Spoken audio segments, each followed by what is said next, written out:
Eldorado, in the heart of California's gold country, is rich in culture, entertainment, and adventure, making it a great spot for a weekend escape or life-changing journey. Join us on this episode of Experience El Dorado as Cory Tapia acts as our guide, taking us on an expedition to discover the magic of the mill at Marshall Gold Discovery Park, as well as the amazing history of our gold country's Hangtown. Cory also calls on the Hangtown Vigilance for a lesson in how to be a real, rough and ready gun-slinging hombre. So from the 49er Gold Rush to the Centro Java Rush, and from the old school horse to the iron horse, Hangtown is, well, still hanging in there, just not with a rope. Experience El Dorado, a different kind of California. This Experience El Dorado tip is brought to you by Gold Country Homes. Hi, I'm Todd Osborne at James Marshall Gold Discovery Park, here to give you a few tips on gold prospecting. The most important tool out here is a gold pan. I like to have a larger pan for doing volume and a small pan for cleanup. In order to find gold, you got to dig deep and move a lot of material.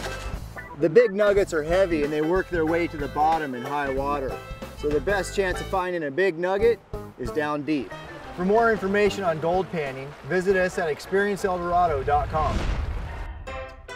Coming up, Cory does the spud, the twist, the poker, and the pan, and none of it involves eating or dancing. I'm here at the Marshall Gold Discovery Park, where history was made 150 years ago and lives on today. Want to strike it rich? Let's go.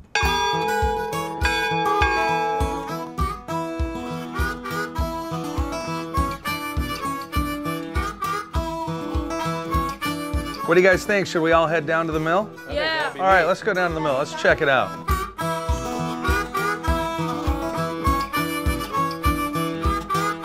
Before the gold rush, Captain Sutter had the fort down in what is now Sacramento. He needed wood, so we made a partnership with Marshall. Marshall came up to this country hunting for a good place for a sawmill. So Marshall's up here for lumber, not for gold at this point. Exactly. The gold was not discovered yet. So they got this thing almost built. It isn't quite running right. They're digging out the tail race. That's the channel that feeds back to the river. And Marshall gets up one morning and sees this glitter in the tail race and picks it up and says, "Boys, I think I've discovered a gold mine." And the rush is on.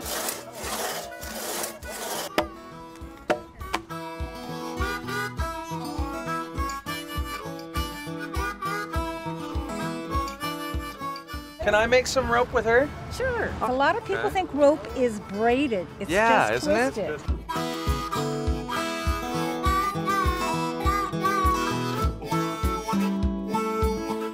If you take it to the blacksmith shop, they will burn off all these little hairy things. So you have a smooth rope. Thank you, Carol.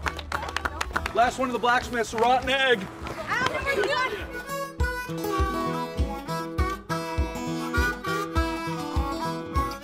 Megan, you're done. There you go. Look at that. Cool. Everybody clap for Megan. Great job, Megan.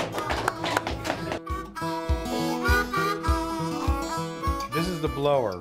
You're going to add oxygen to the fire so you can get it hot enough. Okay, so we're looking to bring this up to about 1,500 degrees. Is that all? You're going to put this in the fire.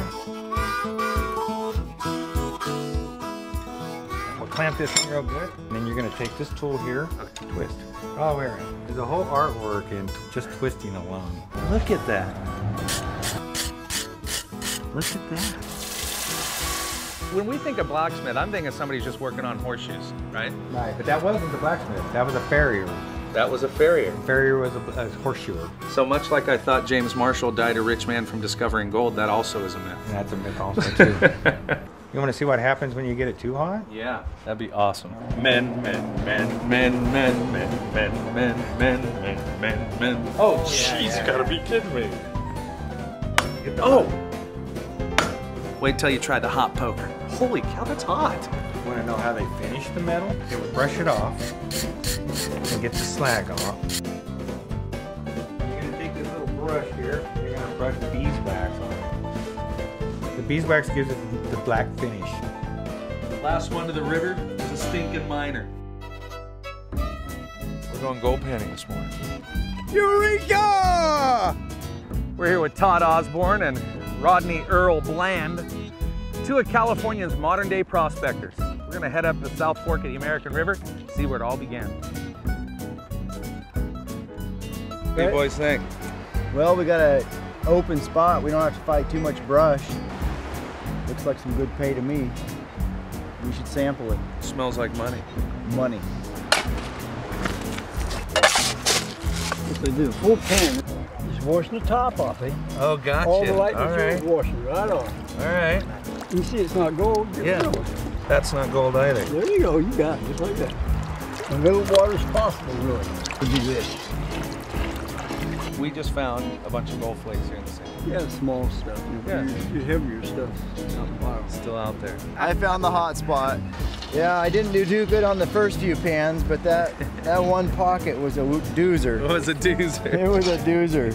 Now, how much gold is out there? I don't know, $1,500? $1,500. That means we're gonna have to get a Hangtown Fry. A Hangtown Fry for all of us.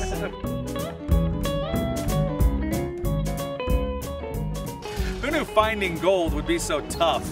Let's go find something that's a little less work. This is way easier than doing it on the river. If anybody's ever done it on the river before, come back here. From sawing logs, pounding iron, and panning for gold. Your prospects are always good in California. For Experience El Dorado, I'm Cory Tapia. Coming up, Cory prospects for some Hangtown history nuggets at the Eldorado County Museum. This Experience El Dorado tip is brought to you by Style Magazine. The Hangtown Fry, it's a piece of history. I'm going to give you a tip one day how to make it yourself at your own house. This is 4 ounces of the oysters. We're going to take some green onions out of that, 2 strips of bacon. We're going to saute it first. We'll whip up 3 eggs, brown that all up. Love it or hate it, it's still a classic. For more information on Hangtown Fries, visit us at experienceeldorado.com.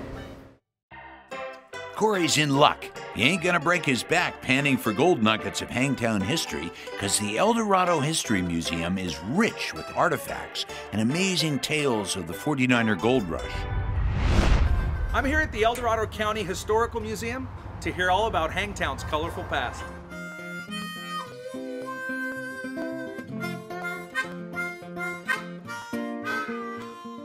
Oh my gosh, this place is awesome.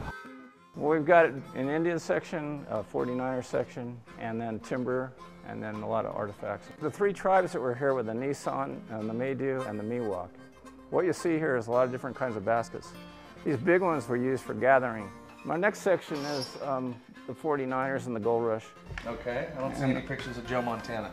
No. It's pretty neat because somebody made it and it's all mechanized. And it shows an ore crusher, ore cars. Tell me a little bit about these photos here. I like the hydraulic mining one, where they're washing away the bank because you can actually see what's going on there. This one has John Studebaker in it.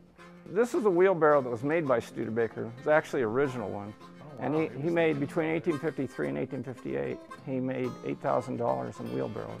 He made more money doing that than mining. All right, Jim, so what's next? Is this like the Hall of Torture here? What are all these blades on the wall? This is the old way that they logged in the old days. You can see in that photograph. He'd swing his axe and cut that big notch in there. And then they'd take the whipsaw and cut the back of it. Look at this, a cable car. Yeah, that's moving logs across the American River Canyon. It was very efficient in those days. This is a Studebaker wagon that was used for sheep herders, and this would have held 2 sheep herders. Oh, wow. You can see it's got a bed in the back, it's got a stove on the right. I've never seen the inside of a wagon like this. It's like a Winnebago almost. It's totally a Winnebago. An ancient one. Look at that. I mean, they had a bed, they had a place to sit, they had a table. Yeah. If you look in the top, you can see the stack. Oh, you've got it. Yeah. This is a motorhome. Yeah. This is a motorhome. It's an early motorhome. And it's a Studebaker. And then that's a Studebaker carriage there. This was for moving people, of course. It's just seats, and there's not much room for luggage, you can see. But you can see it's got a pretty good spring system. And it actually has a plaque on the other side that says Studebaker Corporation on it. So this is Snowshoe Thompson, Eldorado this is County's actually first skier? a photograph of him. Yeah, and he got misnamed because it wasn't snowshoes at all. It was actually skiing, but nobody here knew what skiing was. Oh, you're so they misnamed him Snowshoe Thompson. I wrote a book about him, and he saved 3 people's lives by carrying them 10 miles one at a time on his back. Well, I hope it wasn't a guy like me that was down and hurt. Now, what's their story? Charlie Parkhurst was a stage driver for 30 years, and the amazing thing about Charlie was a woman, but they didn't know it until she passed away. This skillful and daring stagecoach driver was known as One-Eyed Charlie and drove stages for 30 years. His main vices were swearing and gambling with the other drivers for cigars. When Charlie died, the doctors attending his bedside discovered that he was a woman. That is fascinating. Yeah. All right, Jim, so obviously there's a lot of heroes and robbers in this day and age. Tell me what we're going to see here. These are a lot of faces up here. My favorite is Charles Bull, and he's known as Black Bart. And he was quite an interesting character because he didn't ride horses and he didn't load his gun. So what he did was he'd walk to the scene of the crime, jump out in front of the stage, and rob it with an unloaded gun. After he got the gold, he would put a poem in the box. When I first came here, I thought, why is whaling in here? Placerville doesn't have whales. In those days, whaling was kind of dying out, so what they did was they used the whaling ships to bring the people here. So in the bay there in San Francisco, they had all these ships just abandoned. And Levi got the idea, well, hey, why don't I take the canvas off? Levi who? Levi Strauss. Oh, Levi Strauss. Yeah. He decided to make pants out of the sails. What he did was he got the canvas, cut it out, and riveted it together, and made pants for the miners. And that's where he got his start. All right, so what do we got over here, Jim? This is a little deal about James Marshall. Of course, he got credit for discovering gold. He worked with Sutter, you know, and when he dug the mill race a little deeper is when he found the gold. The reason this guy didn't make money in the gold rush was everybody thought he had this magical talent. So every time he filed a claim, they would jump his claim. The gold rush really didn't do him any good, except for making him famous. Excuse me, sir, can I get some Quaker oats, and if you could wrap up that Bull Durham over there, 1 ounce bag, that'd be great. People always think he's real, especially kids.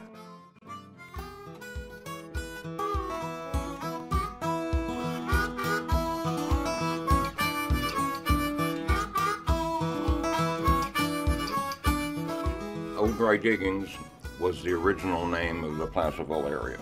Oh, gotcha. Because we didn't have water during the summer months. And then the nickname became Hangtown because of some hangings in the early days. And in 1854, it became the county seat and was named Placerville.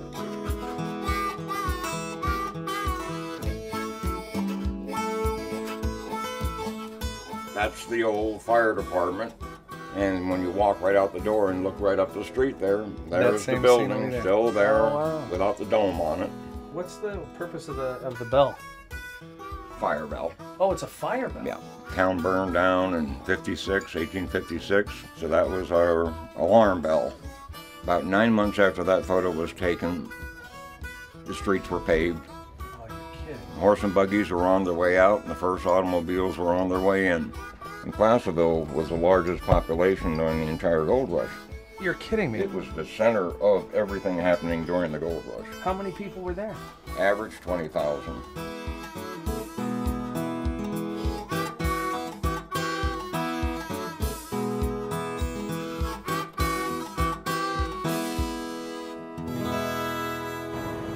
If you can save your neck and your gold, Hangtown had quite a tasty treat for you. Really a delicacy as rough and tough as the town itself, the Hangtown Fry. Legend has it that after a prospector had a good payday, he came to town and wanted the most expensive meal on the menu.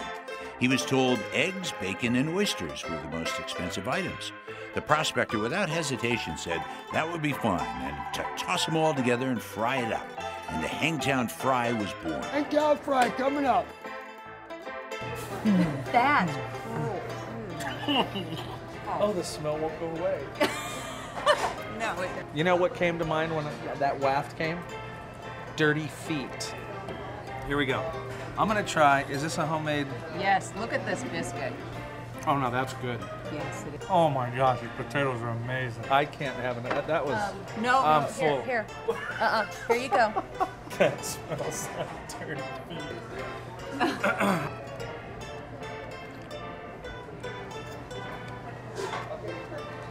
It's not as bad as you thought, is it? It's pretty darn good. That's actually really good. Yes, isn't it? That is really good.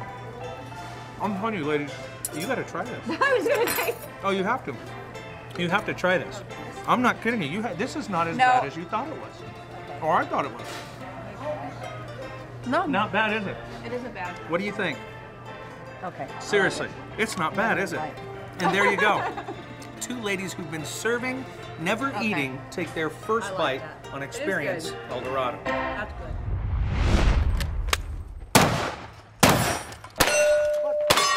Up next, guns are a-blazing. This Experience El Dorado tip is brought to you by the Placerville Downtown Association. Hi, my name's Gary Boyd, and I'm a member of the Hangtown Vigilance Committee. Whenever you're out at a shooting range, you've got to remember some important things about safety. The very first thing we need to do is make sure the gun is not loaded.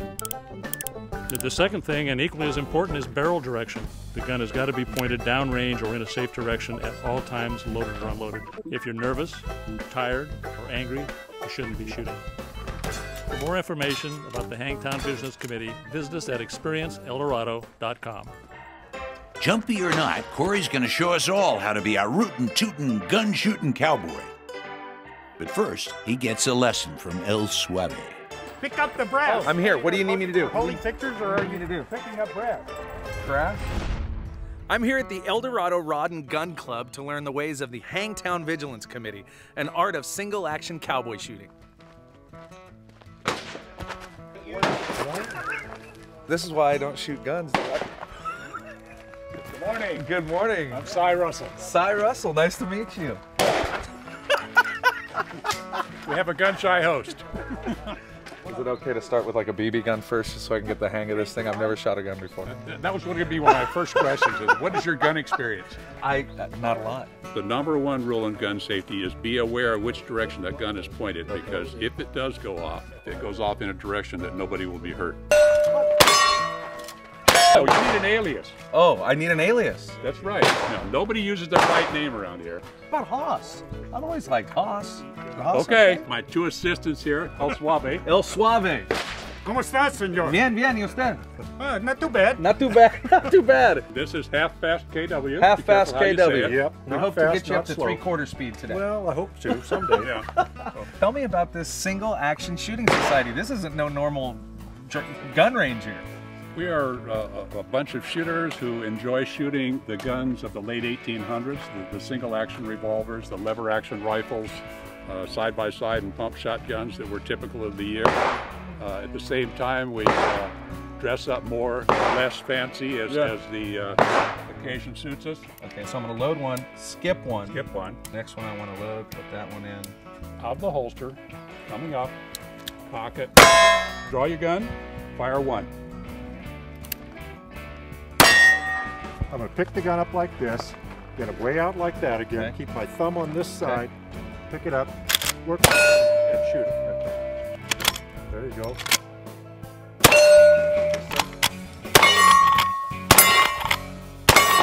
You didn't miss! Anybody hurt? Anybody bleeding? Put it up like this, close to my shoulder. Take 2 shells out of my belt, drop them in.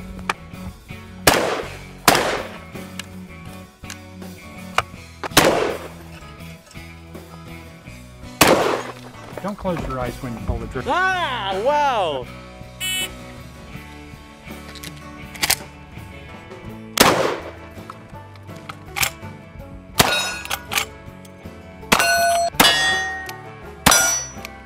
For a first scenario, that is a very respectable time. It is. Nobody's going to laugh at me at this thing? Well, yeah.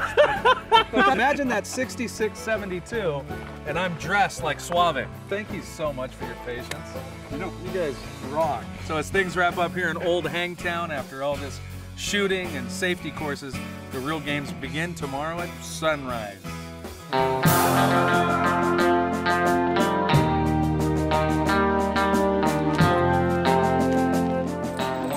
Glad to see you survive. How you doing? I'm good. I'm Badwater Boz. Badwater Boz. How you doing? Jackalope. I need a margarita. I need one too. Hey, how are you? Camino Kid. Camino Kid. I love it. There you go. Thumbbreaker. Ranger Boyd. Ranger Boyd. Right on. Everybody gather around. We might as well get this thing started. It's everybody's #1 job to stay safe. #2 job is to make sure Hoss is safe. First shooter to the line, please. Looks like barrels growing trees around here.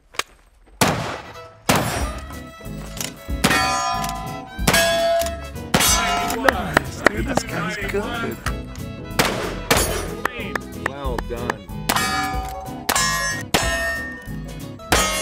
So here's Anita Margarita showing what the ladies can do.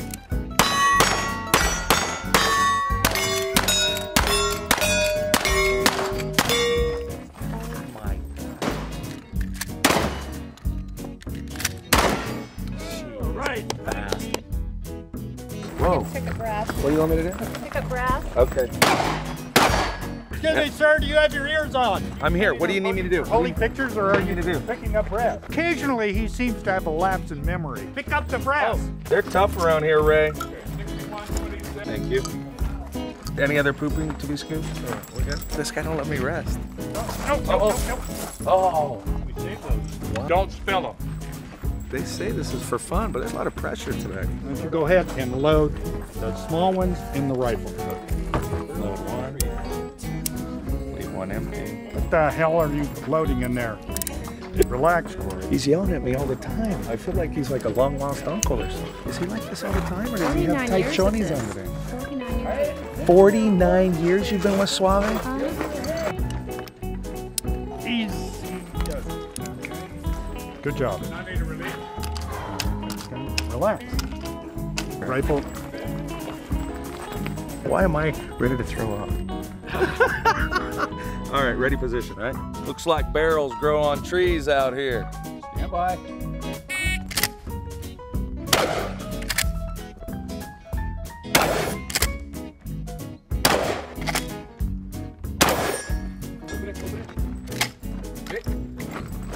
Jeez, I forgot how to hold this gun.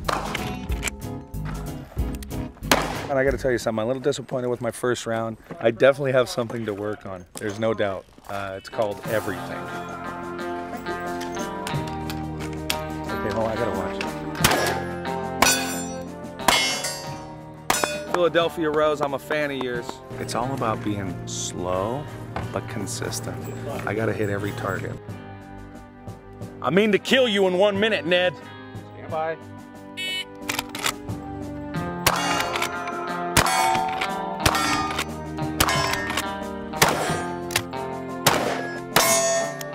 Much as I hate to see it, he's coming along pretty well.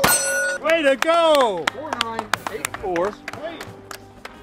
And he's clean. What was it? Good. High fives. I know they don't do that in the Wild West, but we're doing it here today. That was a clean sweep, right? Yeah, but don't ever do that again. Okay. Your moment of glory is over. Now take him to the unloading table. All right.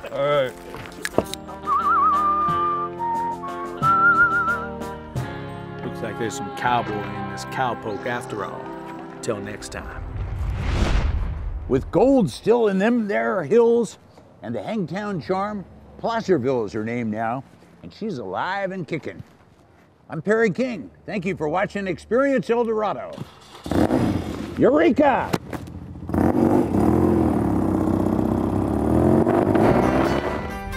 Cory tackles the Rubicon Trail next time on Experience El Dorado. Hey, look, it's Slumbro and Dumbro. We call this $1,000 hill. Apparently, if you go the wrong way, you hit the rock on the side, and it's about $1,000 to get it repaired. As long as Cory pays attention, we're gonna be good to go. We'll set you up. It's gonna be okay. Dude, I'm a novice. I shouldn't be doing this. What's the deal? You gonna do it? Yeah, let's go. Go get him, killer! Well, you know, at least I have the support of the team. $1,000 hill? I want my change.